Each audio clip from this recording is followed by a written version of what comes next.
The next two slides will be practice examples for you. So you will see that the first two, it just tells you to complete the following sentence, and then after that it says that you must add the comma in the correct places in the sentences. Now, what you can do with this is, if you have a whiteboard that you can use, you're welcome to use it. And you can basically copy the sentence down onto the whiteboard, and then where necessary you put the comma in or you complete the sentence. If you don't have a whiteboard, you can use a plastic sleeve or a book that's got a plastic cover that you can wipe the whiteboard marker off. If you don't have that, you can just use any piece of paper, write them down. It's just for practice. You don't have to even keep this paper. It doesn't need to be handed in. It's really just some practice activities before you do any of the work activities for this week on commas, just to give you a little bit of an idea of what to do. So what I'm going to do is, I'm going to give you the examples and the answers um, in the next slide. But what I want you to do is, for now, go through these last two slides, read carefully, and complete the answers on your whiteboard or paper or whatever you're using, and then listen to the voice clip on the next slide to check your answers. Because if you listen to that first and then do the activity, it's a little bit pointless, because then you don't get a chance to practice and see if you actually understand.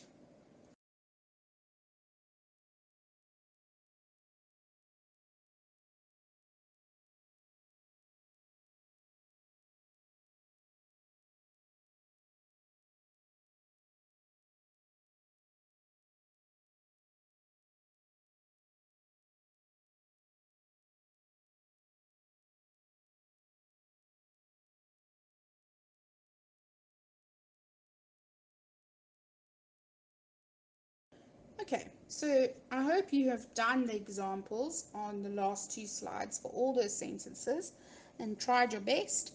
And now you can go back and look at your answers, and I will then tell you what you could have written and what you should have done. And then you can see if you were on the right track and if you actually understand commas. Don't worry if you've made a few mistakes, that's okay. Just keep going through these slides, listening to the voices, the voice recordings, practice, practice, practice, and then do the activities that we've given you.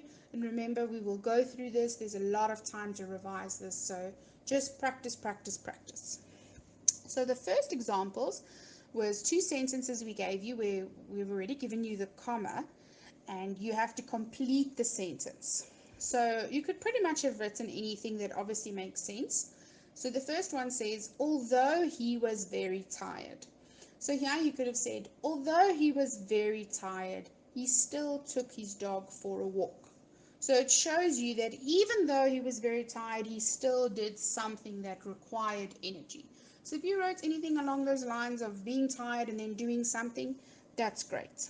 And you can see that this comma creates a bit of a pause for us to see what he did even though he was tired. We did our homework, but we would rather have played games. So you can see we're saying we did do something, but we would rather have done this. So it creates a pause with the fanboys that I was telling you about. The word but is the one that I used. So pretty much any sentence that makes sense would be okay there. You could ask mom and dad to check it for you if you are on the right track. Then you had to add the commas in the correct places in the sentences. So the first example says, no, I do not need a plastic bag. So you would have had to put the comma after the word no, because remember that's one of the uses for the comma, is when we use yes or no. So comma after no. I like to swim, but I also like to jog.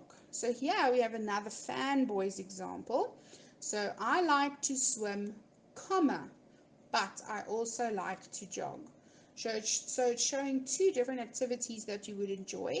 We are joining the two clauses. So the first clause is I like to swim. It's just a piece of a sentence. I also like to jog is another piece of a sentence, and we've put them together with one of the fanboys, but. So we have a comma in front of the word but. The next example, we pack towels, costumes, hats, and flip-flops for the holiday. Here we have a list. So we would have had to say, we pack towels, comma, costumes, comma, hats and flip-flops for the holiday. The teacher who drives a red car was late for school on Monday. So here we have an example of adding extra information. So the extra information is who drives a red car. It's not a question, it's extra information. Without that part of the sentence, it would still make sense. We could simply just say the teacher was late for school on Monday. But we don't know anything about the teacher, so we add in the teacher who drives a red car was late for school on Monday. So the comma goes after the word teacher and after the word car. So that little piece between the commas is the extra information. The next one says, Mom, I'm going to the park.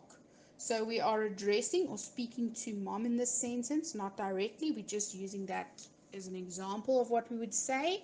So we would say, Mom, comma, I am going to the park. The next one, he was packing full heavy grocery bags into the car.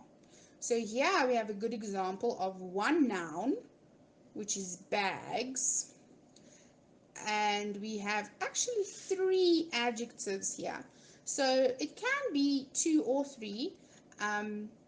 Generally, we would only have 2 though.